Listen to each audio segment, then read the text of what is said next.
අපේ ලංකාවාසී සමස්ත ජනතාවටම සුවිශේෂ අවස්ථාවක් උදා කර දීම පිණිස මේ ජයබිම ආරණ්‍ය සේනාසනයට පැමිණියේ. අද මේ ස්ථානය හඳුන්වන්නේ ජයබිම විහාරස්ථානය නමින්.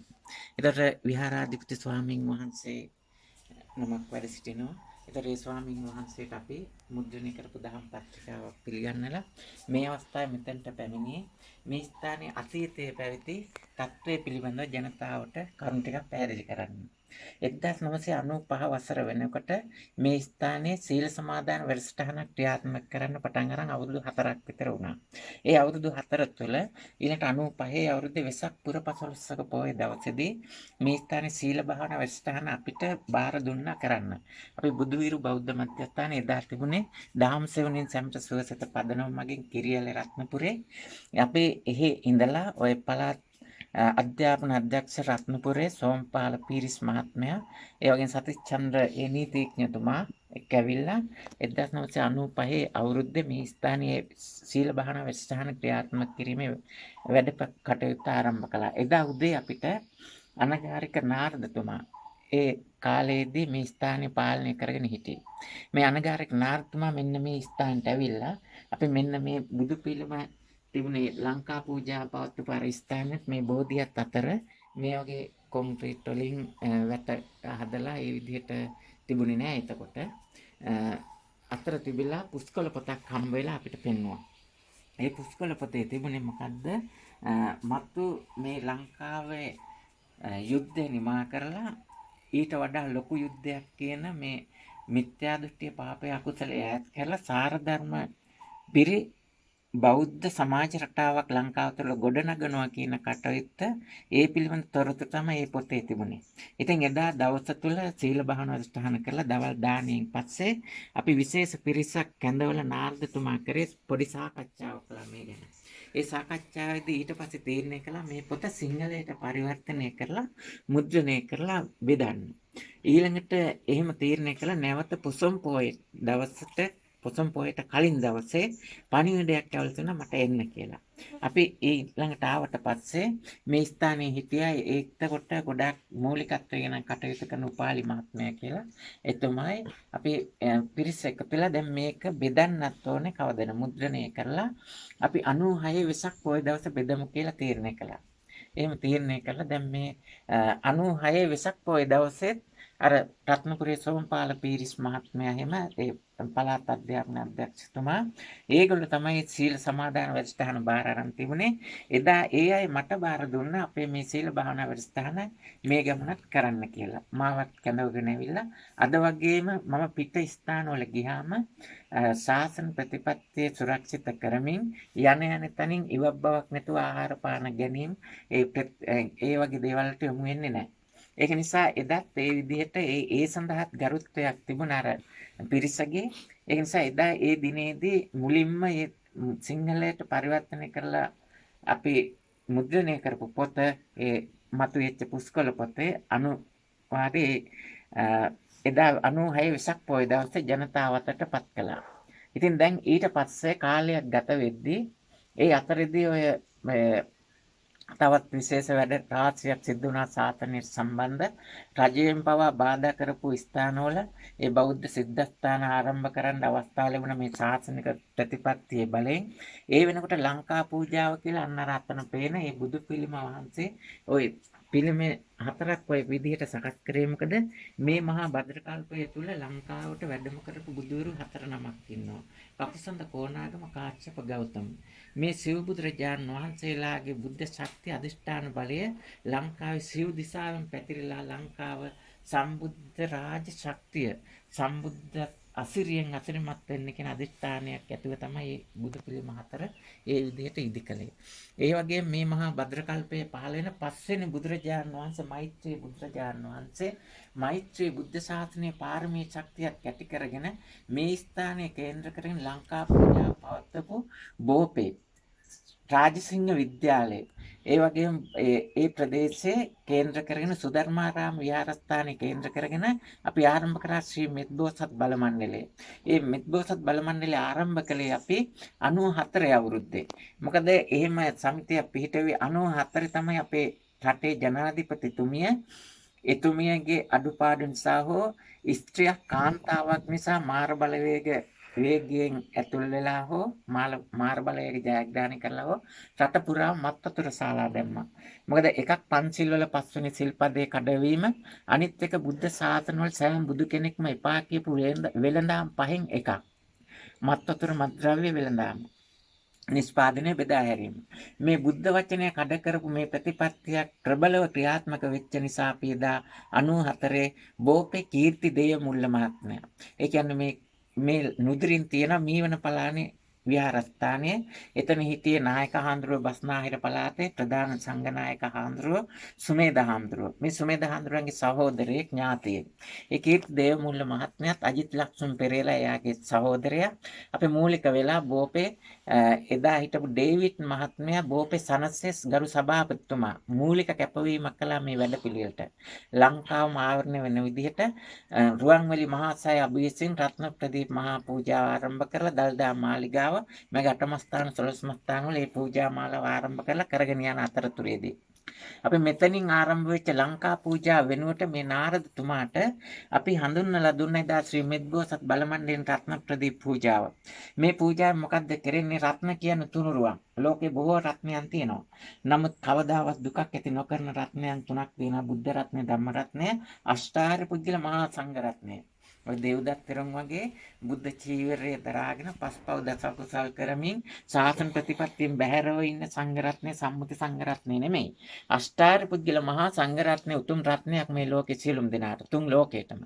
එන්නේ තුනුරුවන් අරමුණු කරගෙන රත්නේ ප්‍රදීපය කියන්නේ පහන ආලෝකය. එතකොට මේ තුනුරුවන්ගෙන් ලෝකෙටම ආලෝකයක් ලැබෙන ඒක නිසා මේ තුනුරුවන් ත්‍රිවිධ රත්නය ප්‍රදීපයක් හැටියට අපි සඳහන් කළ රත්න ප්‍රදීප පූජාව කියලා සඳහන් කළේ තුනුරුවන්ගෙන් ලැබෙන ආලෝකය අප වෙත ලබා ගැනීමට කරන ලද පූජාව. තුනුරුවන් ගුණ බලයට කරන පූජාව. ඒ පූජාවෙන් ජනිතන පුණ්‍ය ශක්තිය නරක තිරිසන් ප්‍රේත අසුර කියන සියලුම පාර්ශවයන් ඒ තත්වයන්ගෙන් අත්මිදෙන්න ඒ පුණ්‍ය ශක්තිය හේතු වෙනවා. දෙවිය බ්‍රහ්මාදී මනුස්ස ලෝකයේ සැප වැඩි වෙන්න ඒ ආත්ම භාවයන් සුඛිත මුක්ත වීමට ආරක්ෂාව සුඛ වේරණය පිණිස එයාගම සතර ගමන නතර කරලා නිවනින් සැනසීමට ඒ තුනුරුවන්ගේ ආශිර්වාදයේ ශක්තිය බලය හේතු වෙනවා. තුන් ලෝකෙම සුවපත් කරන රත්න ප්‍රදීප පූජා මාලාව මේ නාරදතුමාට හඳුන්වලා දුන්නා. එදා පටන් මේ නාරදතුමා ලංකා පූජාව නතර කරලා දේශන වැඩසටහන් කරමින් අපිටත් මූලිකත්ව දෙමින් මේ විදිහට වැඩපිළිවෙලක් කරගෙන ගියා. මේකට විශාල පිරිසක් එකතු වුණා. අර පොත්ත මුද්‍රණය කරලා බෙදුවට පස්සේ රුපියල් 7 වලට මුදලට ගැතුවීම නිසා නාරදතුමා නොමග ගියා. මේ ස්ථානට විනාශ වුණා. ස්ථානට මේ ප්‍රදේශයේ මිල්ලෑ මෑණියෝ මීවන පලානේ මෑණියෝ ඔය වගේ පිරිසක් එකතු වෙලා එතනත් මෙතනත් විනාශ වුණා. නමුත් මේ තත්වයන් විනාශ වුණාට ලෞකිකත්වයට ගිය පිරිස විනාශ වුණාට සම්බුද්ධ ශාසන ප්‍රතිපත්තිය තාමත් නොනැසී පවතිනවා. ඒ නිසා මේ ලංකාවාසී ජනතාවගෙන් ඉල්ලීමක් කරන්න ඕනේ.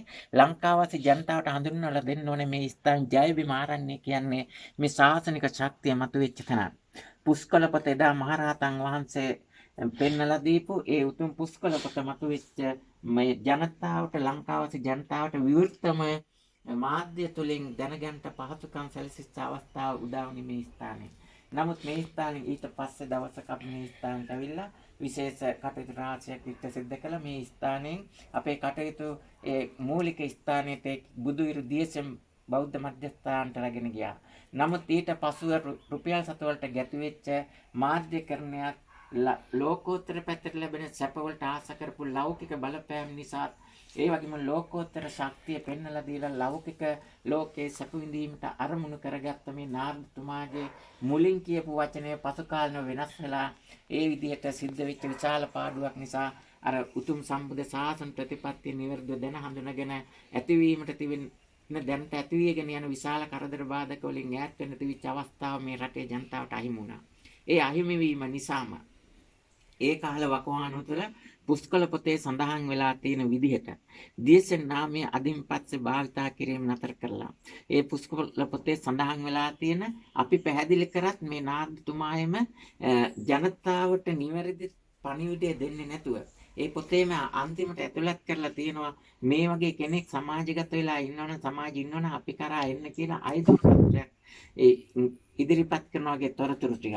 ඒ කියන්නේ මේක දිගින් දිගට වවාගෙන කරන සැලැස්මකට නාරදතුමා අරගෙන යන්නේ සැලැස්ම කලේ. අර අවසානයේට පැහැදිලිව පිරිසිදුව සඳහන් කරලා තියෙන නම ඒකේ හංගලා තියෙනවා. අපි ඒකේ ඒ නම අද මෙතෙන්දි ඉදිරිපත් කරනවා. දියසෙන් කියන නම ලෞකිකත්වයෙන් භාවිතා කරලා ඒ නමේ වටිනකම හැල්ලුවට ලක් කරපු නිසා අපි ඒ නමෙන් ඉදිරියට භාවිතා කරන්නේ. අද මේ ස්ථානින් මේ පුස්කොළපත මතුවෙච්ච ස්ථානෙ මින් ඉදිරියට බුදුවිරු බෞද්ධ මධ්‍යස්ථානයෙන් මේ ශක්තිය ලංකාවට ලෝකවාසී ජනතාවට දෙනවා. ඒ විතරද නැහැ, බුදුවිරු බෞද්ධ මධ්‍යස්ථානයේ බුදුහඬ මාධ්‍ය ජාලය, ශ්‍රව්‍ය දෘශ්‍ය මාධ්‍ය ජාලයක් අපි ආරම්භ කරනවා මේ දුරුතු පුම් පොහොදා සිට. මේ දුරුතු කියන්නේ දුරු කළ යුතු අතු දෙකක්. එහෙම නැත්නම් දුරු කරන්න ඕනේ තුනුරුවන් ගුණබලය ලං කරගන්න ඕනේ ලෞකික දේ දුරු කරන්න. තුනුරුවන් ගුණබලය ලං කරගත්තේ නැත්නම් ලෞකික ආසාවෙන් ජීවිතය පවත්වාගෙන යනවා නම් සිවුරු එකක් නෙමෙයි සිවුරු 50ක් 60ක් පොරවගෙන හිටියත් වැඩක් නෑ ඒ ජීවිතෙන්. ඒක නිසා සම්බුද්ධ ශාසන ප්‍රතිපත්තියේ තුනුරුවන් ගුණබලය ලං කරගත්තොත් සිවුර ශරීරය නැතුණත් ඒ පුද්ගලයා රහත් වෙන්න පුළුවන්. සුද්ධෝදන මහරජතුමා රහත් බායටපත් වුණේ ඒකයි ගිහිගේ ඉඳලම. ඒ වගේම දේවදත්ත තෙරුන් බුද්ධ චීවරය දරාගෙන බුදුරජාන් වහන්සේ එක්ක කුඩා කාලයේ සිදුවත් කුමාරයෙක් එකට සෙල්ලම් කර කර ඉඳලත් ශාසනයට ඇතුල් වෙලා සතර පාගත උනේ බුද්ධ චීවරය බුදුරජාන් වහන්සේ පූජා කරපු සිවුරු පව ඇඳත් හැඳ පැළඳගෙන හිටියත් තුනුරුවන් ගුණ බලයේ ජීවිතය ලං කරගත්තේ නැහැ. තුනුරුවන් ගුණ බලයේ ජීවිතය ලං කරගෙන සිත කය වචනය සංවර කරගෙන සතර සංවර ශීලයෙන් යුක්තව කටයුතු කරන්න මේ ස්ථානයේ කේන්ද්‍රගත වෙන්න හොඳම තැනක්. සිව් දිසාවටම සතර බුදුරජාණන් වහන්සේලාගේ ශක්තිය බලය තියෙනවා.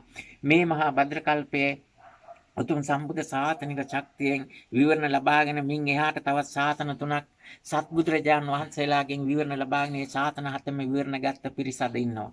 ඒ පිරිස වෙනුවෙන් අර අවියාවුද අමෝරාගෙන කරන යුද්ධයට වඩා කෙලෙස් සතුරා සමග කරන යුද්ධයේ සංසාරගත දුක් සහිත තත්ත්වය වෙනස් කරගෙන සැපවත් ගමනක් ආරම්භ කරන්න මධ්‍යම ප්‍රතිපදාවෙන් ගමන ආරම්භ කරන යුද්ධය මේ සියල්ලටම වඩා බලවත්. ලෝකේ රටවල් එක එක අල්ල ගන්න පුළුවන් නොඑක ආකාරයෙන් ඒ කරන යුද්ධ වලට වඩා බලවත් මේ කෙලෙස් සතුරා සමග තමන්ගේ මේ බඹය තරම් වූ ශරීරය අරමුණු කරගෙන කරන යුද්ධය. ඒක නිසා මේ ශරීරය නිතරම නිරන්තරයෙන්ම සිත ආශ්‍රය කරගෙන පවතිනවා. සිත ලෞකික දෙයට යොමු කරන්නේ නැතුව නිවැරදි මගට ගන්න ඕනේ.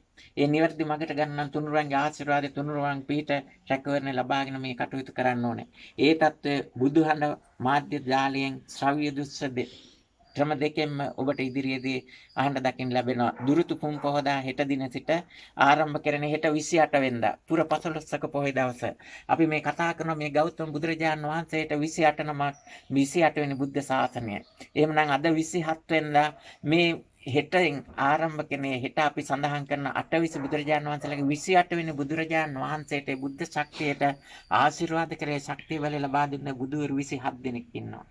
ඒ 27 දෙනා වෙනුවෙන් අද මේ ස්ථානට ඇවිල්ලා ඒ ශක්තිය බලයෙන් අරගෙන මේ 28 වෙනි බුද්ධ ශාසනයට කරදර පීඩා පිණිස පවතින ලෞකික බලවේග, මාර බලවේග, භූත බලවේග, ඒ වගේම පාපය, අකුසලයේ සහ මිත්‍යා දෘෂ්ටිය ඈත් කරලා මතු මෛත්‍රී බුද්ධ ශාසනයේ 16 කල්පලක්ෂයක් පාරමී බලයෙන් ඒකත් මෙත්බෝසත් බල මණ්ඩලයේ බෝපෙන් ආරම්භුනේ.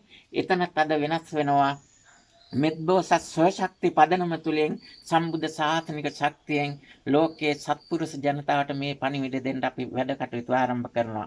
ඊ අපේ බෞද්ධ මධ්‍යස්ථානයේ විශේෂයෙන්ම මේ කටයුතු වලට මූලිකත්වයේදී කටයුතු කරන ලෝකේටම ජයග්‍රහණයේ කොඩිය දාන්න පුළුවන් ශක්තිය බලයක් ඇති මහත්මයෙක් අපිට සඳහන් කළේ ඒ රාත්‍රී සාකච්ඡාවකදී විශේෂ සාකච්ඡාවකදී මේ කියන කරුණු තේරුම් බේරුම් කරගන්න පුළුවන් විශ්වාස කරන අයට පමණක් මේ කරුණු ඉදිරිපත් කරන්න කියන එකයි. ඒක නිසා ඒ වගේම පිළිගන්න කට්ටියට පමණක් මේ කරුණු ඉදිරිපත් කරන්න. අවශ්‍යයි කියලා තමන් ගාවට එන කට්ටියට පමණක් මේ කරුණු ඉදිරිපත් කරන්න. අපතේ යවන්න එපා. එහෙමනම් මේ දක්වා අපි ලෞකික රැල්ලට 94 යුද්ධ නිමාකරණ පූජා මාලාවත් එක්ක ආරම්භ කරා. අවුරුදු 25ක් ඒ ගත වෙනතුරු 25කටත් වඩා කාලයක් ඉක්ම යනතුරු මේ අද 20යි 21 වසර. එතකොට ඒ කාලේ ඉක්ම යනතුරු මේ 27ක් මේ 27 දෙනෙක් බුදුවරුන් වහන්සේලා වෙනුවෙන් 94 ඉඳන් අද මේ 20යි 21ට අවුරුදු 27ක්. මේ 27 කාලය අපේ ලෞකිකත්වයට යොමු වෙලා ලෞකික පැත්තේ මේ ක්‍රමවේදයට යමු වේද කියලා බලන්න මේ විදිහට කටයුතු කළා. නමුත් ලෝකෝත්තර පැත්තේ ශක්තිය අරගෙන එයින් පිහිට ලබාගෙන මේ ශාසන ධර්ම රවට්ටන්නයි ලෞකිකත්වය තුළ ඉන්නයි හදන්නේ. ඒක මේ ස්ථානෙම පැහැදිලිව පේනවා. මොකද්ද අනගාരിക නාරදතුමා කලේ අනගාരിക කියන වචනයටත් නිගාවක්. අනගාരിക ධර්මපාලතුමා කවදාවත් ඔයගේ දේවල් කළේ නැහැ. එහෙමනම් ඒ නාමය හොඳ නම භාවිතා කරගෙන මේ සමාජය රවට්ටන මාධ්‍ය තියෙනවා.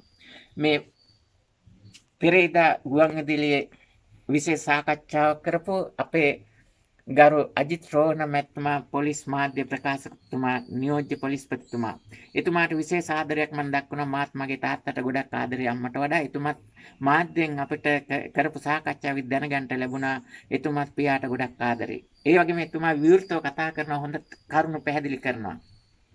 ඒ නිසා එතුමා ප්‍රකාශයක් කළා මේ හොඳ දේවල් අරමුණු කරගෙන හොඳ නාමිකව හොඳ නම් භාවිතා කරගෙන මේ විශාල වංචා කපටිකම් මේ මාධ්‍ය තුලින් කරනවා කියලා.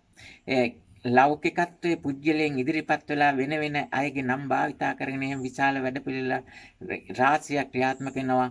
මේවා මාධ්‍ය උපයෝග කරගෙන කරන වංචා කපටිකම් කියලා. ඒක නිසා අපි සඳහන් කරන්න ඕනේ සම්බුද්ධ ශාසනය වෙනුවෙන් මේ උතුම් ශාසන ප්‍රතිපත්ති ශාසනයට යොමුනාම එවැනි වංචා කපටිකම් කරන්න වෙන්නේ නැහැ. මොකද ප්‍රතිඵල තියෙනවා, ප්‍රතිපත්තියට අනුව ප්‍රතිඵල ලැබෙනවා. එහෙමනම් අපි මේ යන ගමන් මගේදී එවැනි උතුම් ශාසනික මෙහෙවරක් කරන්නට එතුමාත් ඉදිරිපත් කරපු ඒ කාරණේ අපටත් ඔප්පු වෙලා තියෙනවා. එදා නාරදතුමා මෙතනින් කරපු ඒ වැඩපිළිවෙලේදී අපිට පැහැදිලි වෙනවා. ඒ தත්ත්වය එවැනි පහත් වංචානික වැඩ කරන අය පුද්ගලයාත් විනාශ වෙනවා, සමාජයත් විනාශ කරන ගමන්. ඒ නිසා මේ සම්බුද්ධ ශාසන ප්‍රතිපත්ති ලංකාවාසී ජනතාවට අවතීර්ණ වෙන්න පුළුවන්.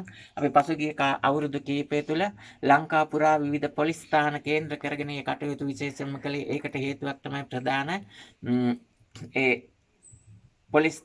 මිරිහාන පොලිස් ස්ථානයේ අපේ විශේෂ සමාජිකයෙක් මේ ස්ථානයේ සේවය කරන ලැබුවා. අපි මේ වැඩපිළිවෙලට සමාජිකත්වය ලබා දුන් කෙනෙක් සාජන් විජේසිංහ මැතිතුමා. එතුමාට උපහාරයක් විදිහට එතුමාට කෘතගුණ සැලකීමක් විදිහට පසුගිය වසර මුළුල්ලේම ගාල්ල මාතර හම්බන්තොට ඔය වගේ මොරරාගල ඔය වගේ දුර බැහැර පළාත්වල ඒ පොලිස් ස්ථාන අරමුණු කරගෙන මේ ප්‍රදේශයේ බස්නාහිර පළාතේ නබුර ඒ කියන්නේ සබරගම් පළාතේ හැම පළාතකම පොලිස් ස්ථානවල ධර්ම පත්‍රිකා බෙදමින් දේශන පවත්වමින් ඒ වගේ වැඩපිළිවෙලක් ක්‍රියාත්මක කළා. ඒතර මේ වැඩපිළිවෙල අපි ගරු කරනවා මුලින් මේ අජිත් රෝහණ මැතිතුමාට එවැනි අදහස් සත්‍ය අදහස් ගුවන්විදුලියෙන් ඉදිරිපත් කළ ජනතාව දැනුවත් කිරීම ගැන. එහෙමනම් අපේ මේ වැඩපිළිවෙල මේ විදිහට නව වැඩපිළිවෙලක් ආරම්භ කරන්නේ සමස්ත ජනතාවටම යහපත උදා කරන්නට ආරම්භ කරන මේ වැඩපිළිවෙලට ඔබ සත්‍ය පිළිගන්න කැමති නම් සත්‍යෙන් සුවපත් වෙන්න කැමති නම් අපහායක වෙන ආරාධනය ඇතුව ඒ ශ්‍රී මෙත්බෝසත් සෝචක්කේ පදනම ඒ වගේම අපේ බුදුවිරු ජාත්‍යන්තර බෞද්ධ මධ්‍යස්ථානයේ බුදුහන මාන්ත්‍ය ජාලයක එකතු වීමේ බලාපොරොත්තුවෙන් ඔබට අවස්ථාව තියෙනවා කැමති අයට අපේ ලිපිනයට තමන්ගේ ලිපිනය සහිත ලියුම් කවරයක් මුද්දර කවරයක් එවලා දහම් පත්‍රිකා ලබා ගන්න ඉදිරියේදී ඒ වගේම ඒ දහම් පත්‍රිකා ලබා ගැනීම ලබන වෙසක් පෝයෙන් පස්සේ අපි නතර කිරීමට බලාපොරොත්තු වෙනවා. ඒක නිසා මේ මාස 5 ඇතුළත පමණයි මුද්දර කවර එවන්න ඕනේ. ඔබ තැපැල් මගින් දහම් පත්‍රිකා ගෙන්නව ගන්න. ඊට පස්සේ ඉවීම නතර කරන්න ඕනේ. ඒකත් මතක් කරන්න ඕනේ. නැත්නම් දිගින් දිගටම එවනවා. ඒක අපතේ යාමක් වෙනවා. ඒක නිසා අපේ හැකි සෑම අවස්ථාවකදීම ඉදිරියේදී මේ සෑම දිනකටම ඉදිරි වසර 4 තුලදී විශේෂ දහම් වැඩසටහන් ක්‍රියාත්මක කරන්න බලාපොරොත්තු වෙන බුදුවිරු බෞද්ධ මධ්‍යස්ථානයේ මේ 20යි 21 වසර තුල 15ක පොහොය දින 12 දී විශේෂ වැඩසටහන් ටිකක් ක්‍රියාත්මක කරනවා. ඒකේ ආරම්භක වැඩසටහන හෙට. ඊළඟට 20යි 22 වසරේදී 15ක පොහොයත් පුර 8ක පොහොයත් කියන දින දෙකක් මාසයකට දින දෙකක් මේ 20යි 22 වසරේදී දහම් වැඩසටහන් ක්‍රියාත්මක කරන්න බලාපොරොත්තු වෙනවා. 20යි 23 වසරේදී 15ක පොහොයත් පුර 8ක පොහොයත් අව 8ක පොහොයත් කියන මාසයකට පොහොයවල් 3කදී ඒ වැඩසටහන් ක්‍රියාත්මක කරන්න බලාපොරොත්තු වෙනවා. 20යි 24 වසරේදී සිව් බුදුරජාණන් වහන්සේලා වෙනුවෙන්ම පෝයවල් හතරට මේ කියන්නේ පසළොස්වක පෝය, පුර අටවක, අව අටවක සහ අමාවක පෝය කියන පෝයවල් හතරටම වැඩසටහන් ක්‍රියාත්මක කරන්න බලාපොරොත්තු වෙනවා. ඒ වගේම ඊට පස්සේ ඊළඟට 20යි 25 වසරේ නිදහස් දිනේදී තමයි ඊළඟ සම්බුද්ධ ශාසනය වෙනුවෙන් දිනපතා වැඩසටහන් ක්‍රියාත්මක කිරීම ආරම්භ කරන්නේ. අපි මේ දක්වාම ගෙවී ගිය කාලය තුළ 94 ඉඳන් සමාජගත වෙලා හැමතැනම ඇවිදිමින් බොහෝ දුරකතර ගෙවාගෙන දහම් පොත්පත් පත්‍රිකා මුද්‍රණය කර බෙදා හරිමින් සෑම කටයුත්තක්ම ඉෂ්ට සිද්ධ කළා ජනතාව මේ වැඩපිළිවෙලට එකතු වේ කියන අරමුණින් යුද්ධ නිමා කරන් රත්නප්‍රදීප පූජාමාලාව රට පුරා මඨමස්ථාන 12 මස්ථාන ප්‍රසිද්ධ රජමහා විහාරස්ථාන ඔය සමන් දේවාලය, දැඩිමුණ්ඩ දේවාලය, මාවනැල්ල, දෙවිනුවර විෂ්ණු දේවාලය මේ වගේ ප්‍රසිද්ධ දේවාල නවගමුවේ පත්තින් දේවාල මේ වගේ ස්ථානවල අපි රත්නප්‍රදීප මහා පූජාව පවත්වමින් තුනුරුවන්ගේ ආශිර්වාදයෙන් ඒ ස්ථානවල නොපෙනෙන බලවේග වලට ශක්තියක් බලයක් ලබා දුන සිල්වත් වෙන්න. සිල්වත් වෙලා මේ ප්‍රතිපත්ති සාසනික ශක්තියෙන් සුවපත් වෙන්න මාර්ගය පෙන්වලා දුන්නා. එහෙන් පෙන්වලා දීලා ඒ සුවපත් කරමින් මේ සාසන පිළිවෙතට අවතීර්ණ වෙන්න මාර්ගය පෙන්වලා දුන්නේ. ඒ වැඩ පිළිවෙල අදින් අවසන් කරන්න හෙට දින විශේෂ වැඩසටහන ආරම්භ කරමින් ඉන්පසු පුරපසළොස්වක පොහෝ දිනවලදී ස්ථානීය වැඩසටහන් ක්‍රියාත්මක කරනවා. එහෙමනම් ප්‍රතිපත්ති සාසනයට මූලිකත්වය දීලා සිත කය වචනේ කියන දොරටු තුන සංවර කරගෙන සාසන ප්‍රතිපත්තියෙන් දස කුසල් කරමින් උතුම් වූ සම්බුද්ධ ශාසන ප්‍රතිපත්තියෙන් සබ්බ පාපස්සා කරණං කුසලස් උපසම්පදා සචිත්ත පරියෝදපණං ඒතම් බුද්ධානුශාසනං කියන සියලු බුදුවරුන්ගේ අවවාදේ ක්‍රියාත්මක කරන ලංකා වාසී ජනතාවක් ගොඩනගලා බිහි කරලා ඒ තුලින් ලෝකයටම උතුම් සම්බුදු ගුණ බලයේ ශාන්තිය ලබා දීලා දිව්‍ය ලෝක බ්‍රහ්ම ලෝක ආදී තුන් ලෝකෙම සුවපත් කරන උතුම් සාතන් ප්‍රතිපත්තියේ ශක්තිය සීලමය ශක්තිය තුන් ලෝකෙම දැනෙන්නට මෙම ලංකා ධර්ණී තලයෙන් නිදහස් කරන අදිෂ්ඨානය ඇති කරගෙන සෑම දිනා තුන්රුවන්ගේ ආශිර්වාදය තුලින් සියලු යහපත උදා වේවා කියලා ප්‍රාර්ථනා කරමින් අපි මේ පණිවිඩය ඔබට දෙන්නේ ඔබත් අපහා එක්ව සුවපත් වීමේ අරමුණින් උතුම් සාසන පිළිවෙතින් සැනසීම උදා කර ගැනීම අරමුණ ඇති කර ගැනීම කියන බලාපොරොත්තුවෙන් එම්නම් සෑම දිනාටම තුන්රුවන්ගේ ආශිර්වාදයෙන් සියලු යහපත උදා වේවා.